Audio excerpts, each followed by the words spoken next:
সেতুর কাজ শেষ হলেও নির্মাণ হয়নি সংযোগ সড়ক। পিরোজপুরের নাজিরপুরের বৈঠাকাটা বাজার সেতু তাই পরিণত হয়েছে স্থানীয়দের ভোগান্তিতে।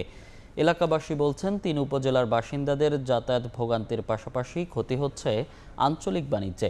তবে শিগগিরই নির্মাণ কাজ শেষ করার আশ্বাস কর্তৃপক্ষের। জিয়াউল হকের পাঠানো তথ্য ও ছবি নিয়ে রিপোর্ট।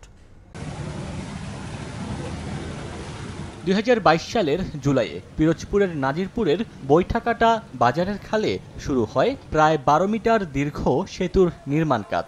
২০২৩ সালে ১৫ জুলাই কাজ শেষ হওয়ার কথা থাকলেও এখনও হয়নি। এর মধ্যে নির্মাণ করা হয়েছে সেতুর মূল অবকাঠামো।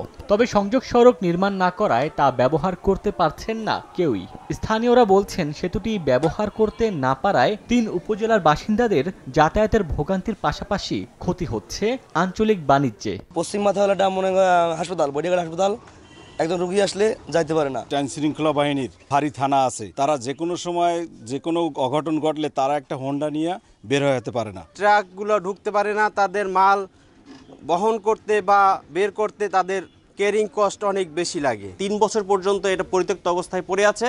তবে শিগগিরই নির্মাণ কাজ শেষ করার আশ্বাস কর্তৃপক্ষের। এই প্রকল্পের সংশ্লিষ্ট ডিজাইনাররা এসে দেখে গিয়েছে এবং এখানে আমাদের একটা আরসিসি রিটেনিং হলের প্রয়োজন হয়।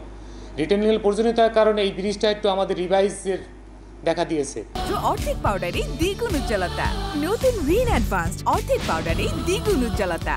বৈঠাকাটা বাজারের সেতু নির্মাণে ব্যয় ধরা হয়েছে ২,১১,২৭,০০০ টাকা। সময় সংবাদ, পিরোজপুর।